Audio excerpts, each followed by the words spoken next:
Warning: the following video contains explicit language which may be offensive to some viewers or inappropriate for children. The content within this video is intended for mature audiences only.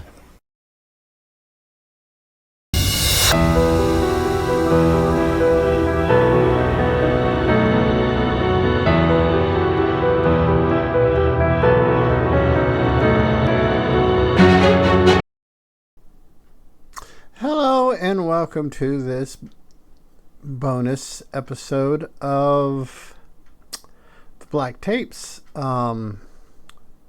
Listen along or whatever you want to call it. I've got one more after this. Hopefully I can get all these up. Hopefully Hurricane Francine has stayed on her track into Louisiana, New Orleans, and all that good over there, and hasn't hit Texas. And hopefully this is coming up relatively within a couple hours of the first bonus episode, which a couple hours within the actual episode. So, let's get into this now.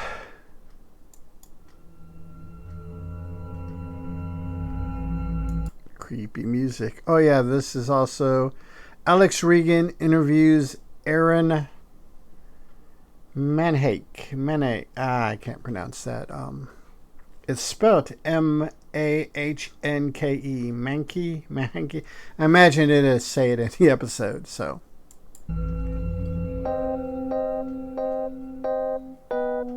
throughout history, people have been obsessed with things they can't explain. Yeah, that's kind of what we do as human beings. I think sometimes the facts that are behind these stories, they end up being creepier and more fun than the stories themselves. Got a point. Got a very valid point. Had to pause there. I thought I was going to drop the drumstick. There's been a couple of videos where I've gotten going too fast and whee! But, anyway. So maybe lifting the curtain is worse in some ways, because it's more scary. Yeah, especially for those of you that have read Stephen King's The Stand and It. Yeah, lifting the veil can be, bad.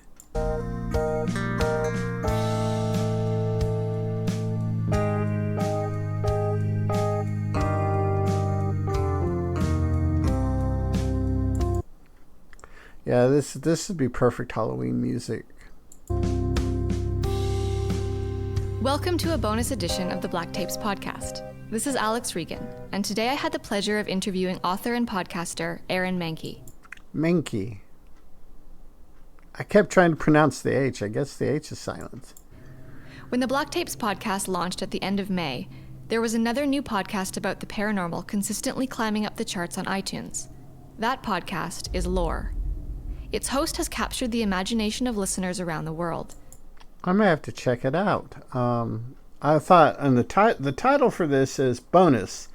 Alex Regan interviews Aaron Mahnke from Lore. For some reason, I was thinking that From Lore was the Black Tapes Lore. I didn't realize it was another podcast. That's kind of cool.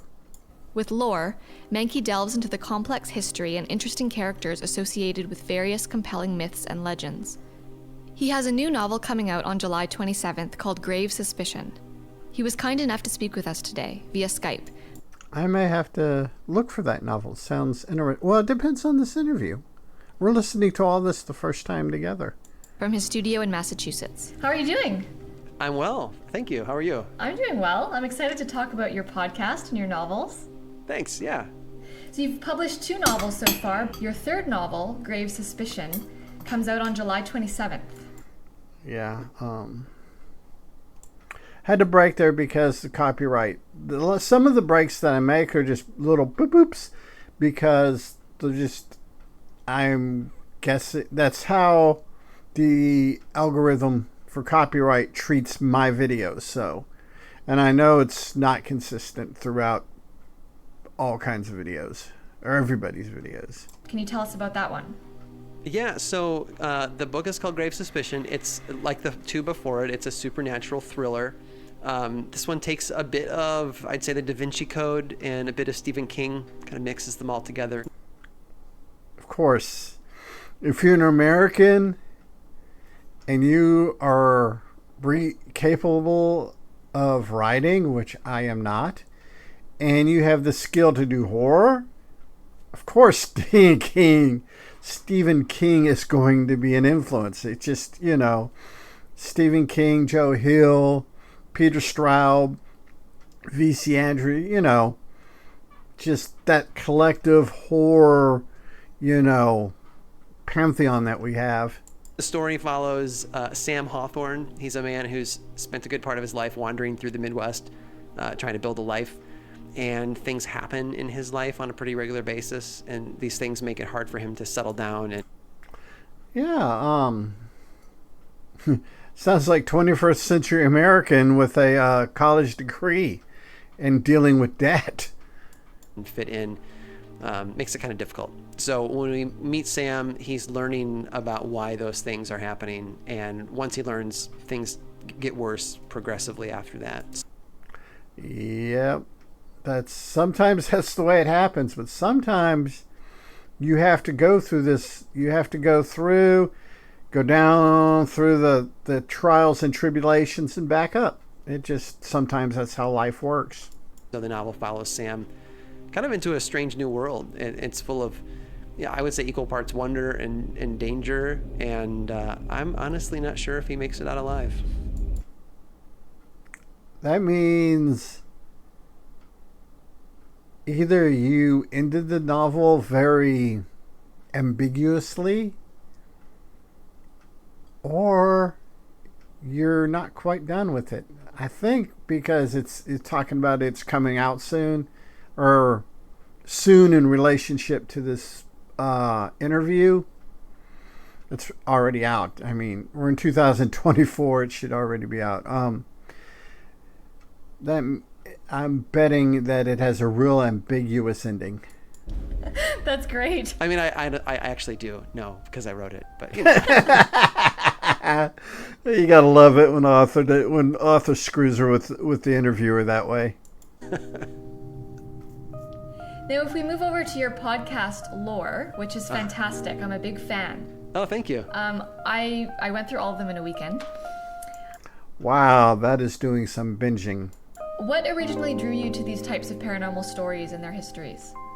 Well, so my fascination with the paranormal, I would say, goes back to childhood. I mean, I grew up watching Unsolved Mysteries, with, I think that was Robert Stack, and people vanishing. I remember buying books through the Scholastic catalog that would come home from school. Yeah, I remember those. We had those. I remember those. It was like a little thing, and you checked it, and you wrote it in. Your mama gave you a check. You took it to school, and you got books. I remember those.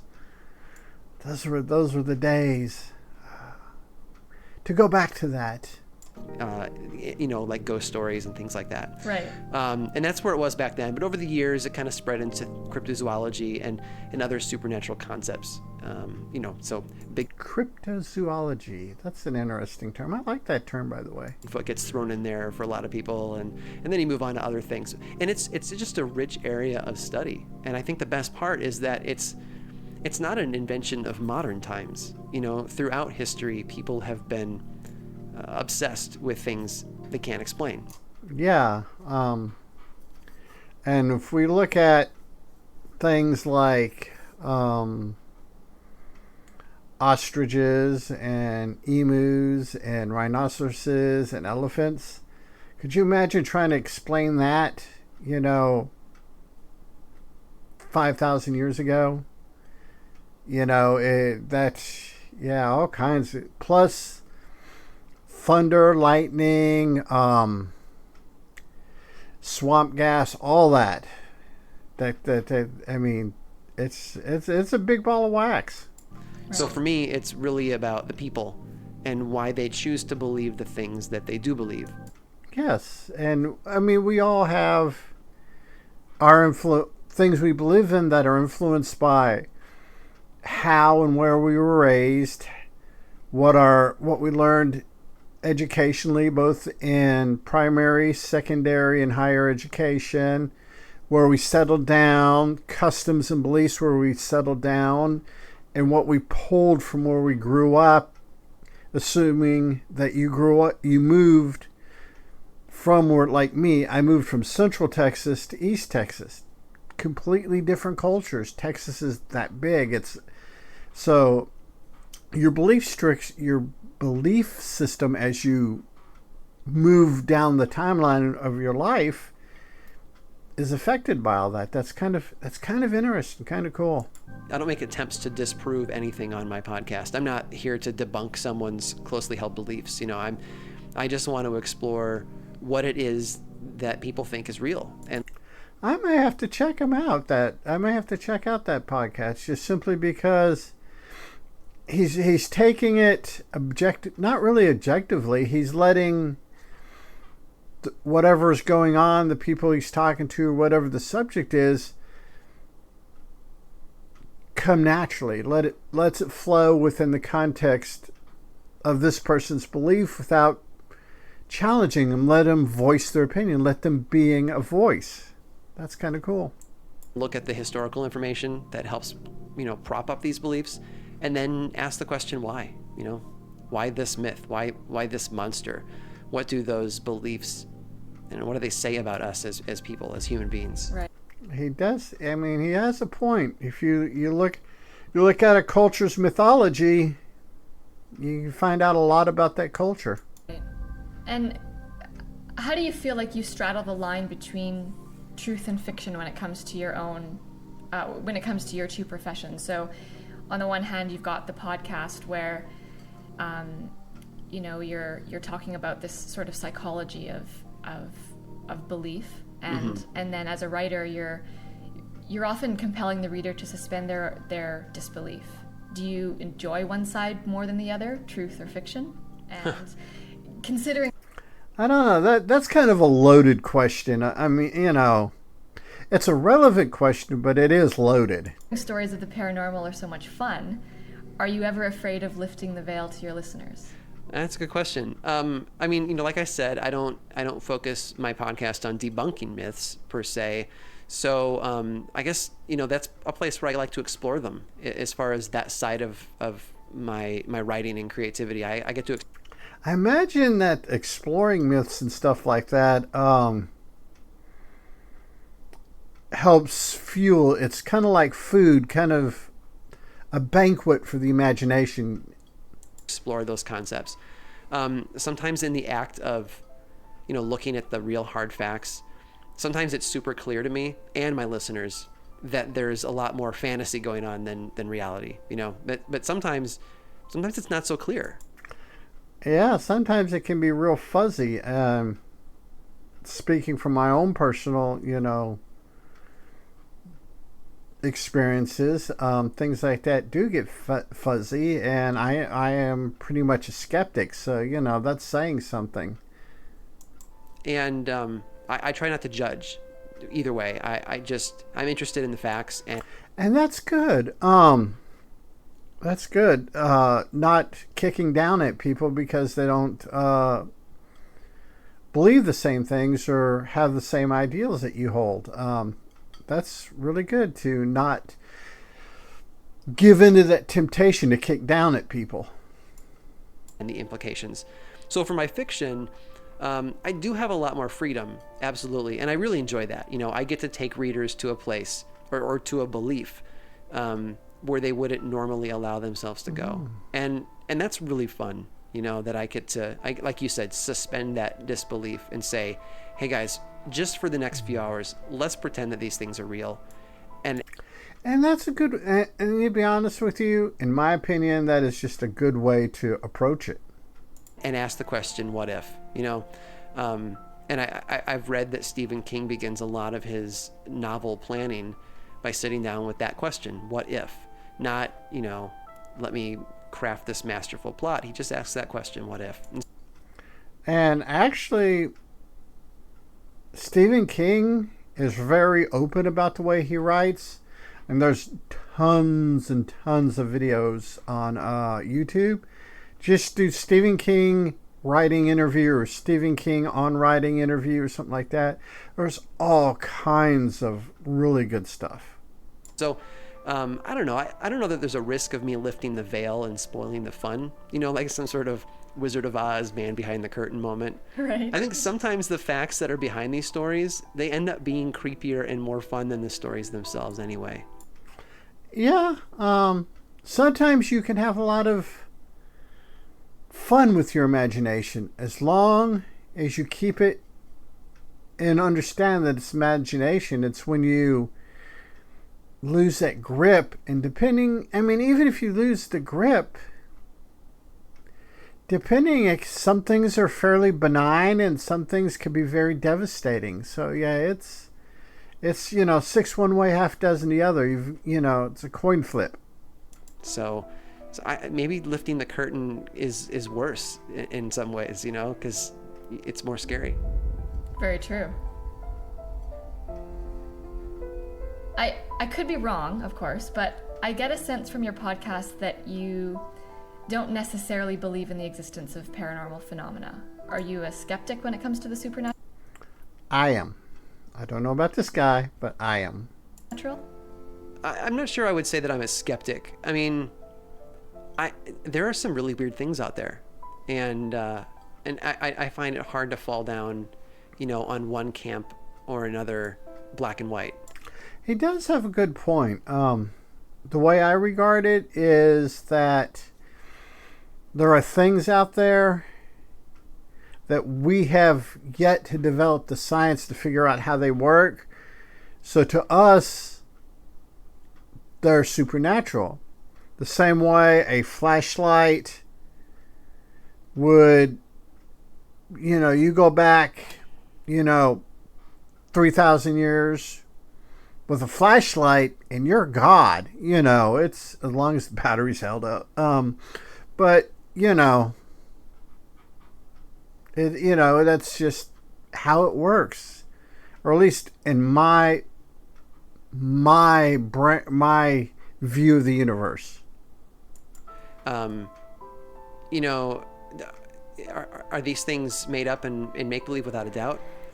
I don't know if anybody can say that for certain. There are just too many unanswered questions out there. And I think some of the stuff, some of like apparitions and stuff like that, I think a lot of that is going to come down once we develop the science to brain chemistry.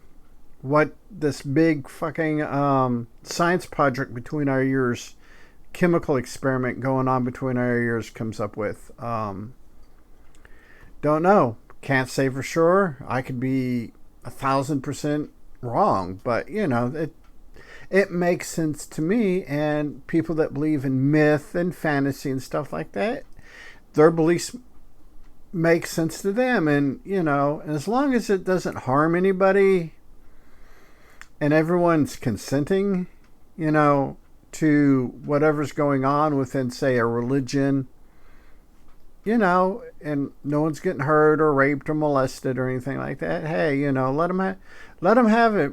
If it brings happiness to them and they bring happiness to the world, let's do this. Are a lot of the stories of the paranormal super easily disproven? Absolutely. But there's always a small group of the tricky ones, There's the ones that don't want to go away, and the ones that are just too hard and sometimes impossible to debunk. And I think there'll always be stories like that. And yeah, I mentioned it in a video. I don't know if it was a Black Tapes video or another one, that Neil deGrasse Tyson did a thing talking about if all knowledge that could ever be learned was the size of a dollar bill, what we figured out is just barely on the corner of one edge. So, there's a whole lot we still as a species need to figure out.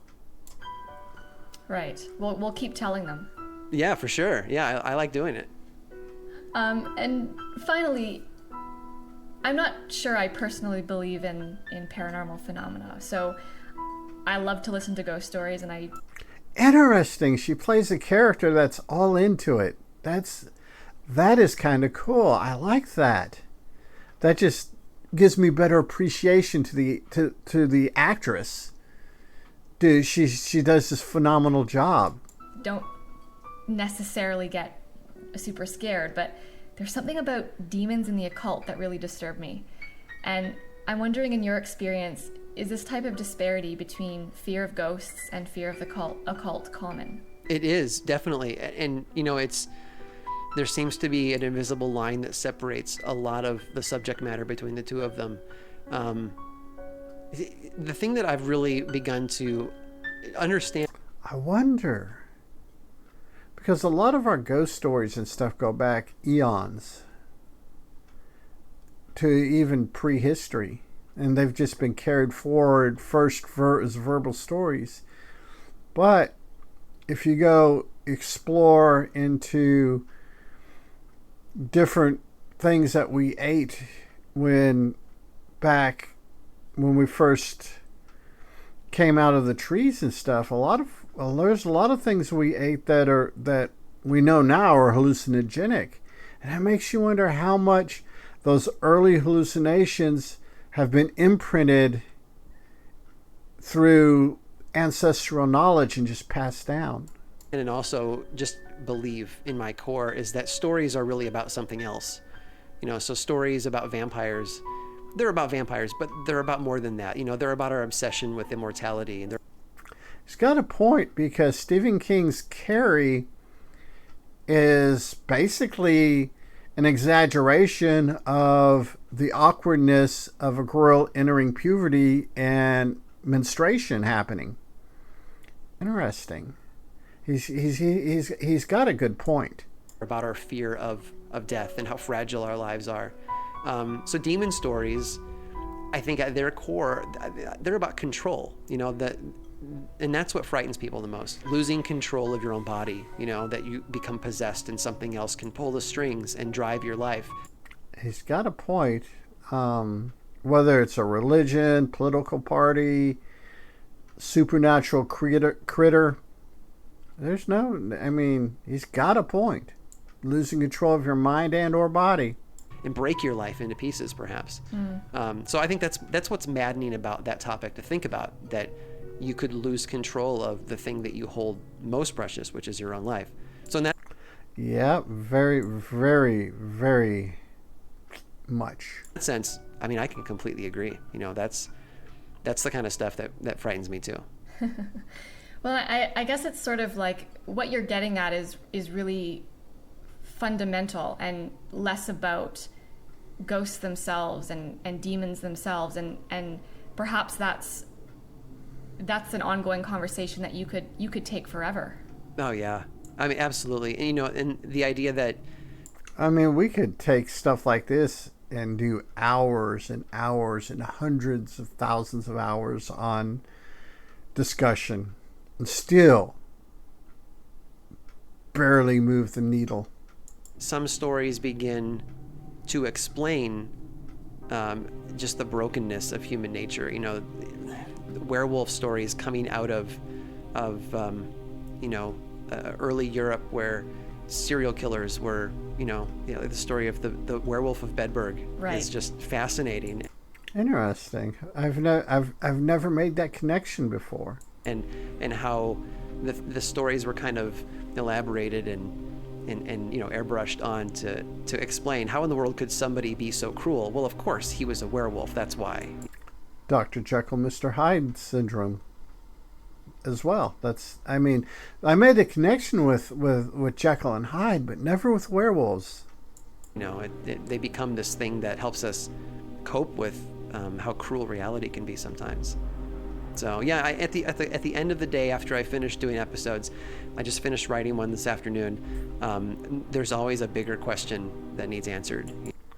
And I think that's the way life is. Have you ever noticed, if you have a question about something that's really important to you, and you strive and you answer that question, that 99% of the time it leads to the answer leads to 5 or 6 more questions. There's always that one that I have to step back and ponder a little bit. Why in the world would people act this way? Right. Fantastic. Well, on that note, thank you so much for taking the time to chat with us. Yeah, no worries. I look forward to more lore podcasts and Grave Suspicion when it comes out later this month. Thanks, I appreciate that. All right. Take care. You too. Bye, Aaron. Bye. Thanks again to Aaron Mahnke. His novel, Grave Suspicion, comes out on July 27th. We'd like to thank everyone for donating to our Kickstarter. We're only days away from the end of our campaign, so if you enjoy the Black Tapes podcast, please tell everyone you know. And if you have a moment, we'd love a review on iTunes. Reviews help keep our show on the charts where more people can find us. So, yeah, wow, that was a good interview. That's a long video, but this video, I may put, I don't know. This video will get posted when it gets posted, but this video is way too cool not to post. So, until next time, everybody, be good humans, be good to other humans. Peace. Hey, it's 10 p.m. Do you know where your children are?